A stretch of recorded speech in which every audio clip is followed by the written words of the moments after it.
خبر شامل کرتے ہیں ضلع سرگودا سے۔ ڈپٹی بیورو چیف علی رمضان کی رپورٹ کے مطابق دنیا بھر کی طرح سرگودا میں 25 دسمبر کو کرسمس کے موقع پر سرگودا کے چرچز کا سیکیورٹی انتظام سخت کیا گیا۔ چرچز میں دعاؤں عبادتوں کا سلسلہ جاری ہے۔ ملک پاکستان کے لیے دعائیں کی جا رہی ہیں۔ مسیحی برادری کا کہنا ہے ہماری خوشیوں میں شریک ہونے والے تمام مسلمانوں بھائیوں کا تہ دل سے شکریہ ادا کرتے ہیں۔ چرچز کی سیکیورٹی کو چیک کرنے کے لیے ڈی پی او ڈاکٹر رضوان احمد اور ڈی سی سرگودا نے خود چرچز کا وزٹ کیا۔ سیکیورٹی کا جائزہ لیا۔ ڈی پی او ڈاکٹر رضوان نے چرچ انتظامیہ کے ساتھ مل کر کیک کاٹا۔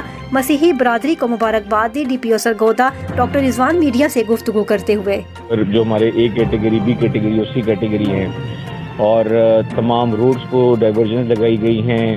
یہاں پہ جو ہے سرچ آپریشنز ہوتے رہے ہیں پچھلے ایک ہفتے سے، اور ابھی بھی جو 3 لیئرز کے اندر ہماری سیکیورٹی جو ہے وہ ان پلیس ہے، اور ہر لحاظ سے جو ہے جس طرح گورنمنٹ آف پنجاب کی انسٹرکشن تھی، آئی جی پنجاب کی انسٹرکشن تھی، اس کو فالو کیا گیا ہے، اور ابھی تک اللہ تعالیٰ کا بہت کرم ہے، بہت پیسفل اور بہت اچھی طریقے سے نظام چل رہا ہے، اور جب ڈسکسر کا ٹائم آئے گا اس وقت ہم سیکیورٹی اور بڑھا دیں گے۔ جی بسم اللہ الرحمن الرحیم۔ آج کرسمس کے حوالے سے ہم نے تمام انتظامات جو ہے وہ کمپلیٹ ہیں، اور اس حوالے سے ڈی پی صاحب اور میں مختلف چرچز کا ہم نے وزٹ بھی کیا ہے، اس بات کو انشور کرنے کے لیے کہ جو گورنمنٹ کی ہدایات ہیں ان کے مطابق جو ہے وہ ہمارے انتظامات اسی طرح ہی ان پلیس ہیں۔